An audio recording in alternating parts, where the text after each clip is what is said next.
The Prophet Scaram.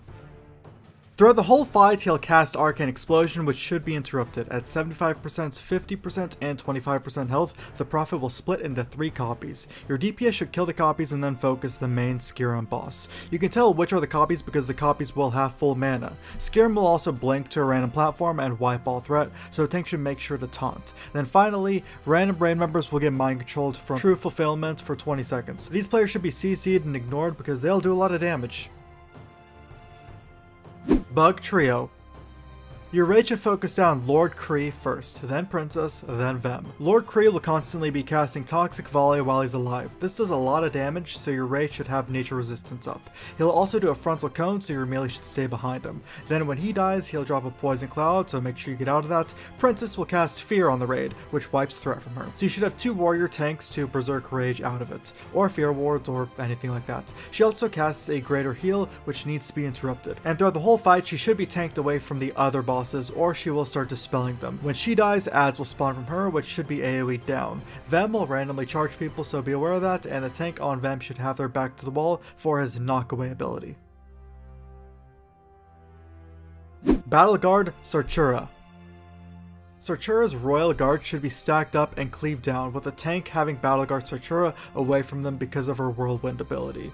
Battle Guard Sartura, as well as the Royal Guards, can randomly wipe their threat, so tanks need to be aware of this. Now she can also be stunned, as well as her Royal Guards. Once her guards are dead, focus her, watching out for the Sundering Cleave ability, and then she enrages at 20%. Thancred the Unyielding. Your raid should be stacked up behind Thancred, so ads throughout the fight are easier to manage and kill. The tanks will get mortal wounds, so once it gets to a few stacks, another tank should taunt. A random raid member will get shot to one of the sides of the room with Entangle and Spawn ads. They need to run in, and healers should make sure to spot heal them. Other than that, make sure to kill the ads as they spawn so they don't berserk. Princess Huron. She'll periodically frenzy in the fight, so hunters need to trank shot it off. She'll hit melee with a poison bolt. Healers need to watch out for the damage of this. Nature resist is super helpful here. Tank should taunt off after a few acid spits. Melee will also get hit by Wyvern Sting, putting them to sleep. It lasts 12 seconds and damage will cancel it, but healers should not dispel it if it's on melee, only dispel 2 of the tanks. This is because it will hit any target dispelled for 3000 damage. Range should stay spread out for noxious poison, and she berserks at 30%. Twin Emperors. Have all of your physical damage players on Veklor and all casters on Veklor. You want to have 2 Warlock tanks on Veklor because he's immune to physical damage. Shadow Resistance set is super important for this. Make sure they're tanked on opposite sides so they don't heal. Every 35 seconds they'll teleport and swap places. Your DPS and tank should swap accordingly, just keeping them in place. Melee should start running about 5 seconds prior to the teleport so they can get in range of the boss right as he teleports. Veklor will cast Arcane Burst on anyone on melee range, knocking them back. There will also be blizzards and bugs will explode. Watch out for all of this. Veklor will cast Unbalancing Strike on his current tank. Healers need to focus on this tank because they'll take a lot of damage. Also, bugs will get mutated and become hostile, so DPS should make sure to kill them. Auro.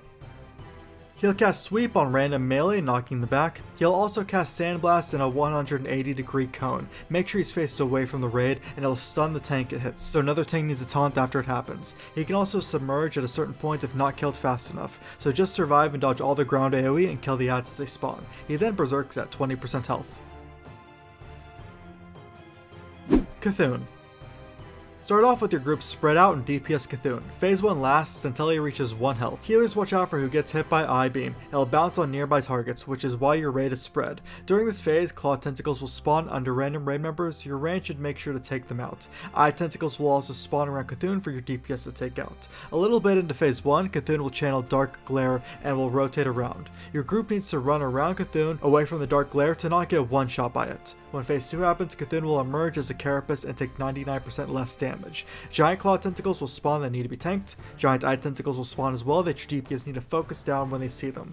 Random players will get devoured by Cthulhu and appear in his stomach. Once in his stomach, the DPS should kill the Flesh Tentacles and then make it to the platform that will boost you out of his stomach before Digestive Acid kills you. Once the Flesh Tentacles die, Cthulhu will be attackable for a bit, so you should focus him down, and then he'll take 99% less damage again and repeat phase 2 until you down Cthulhu.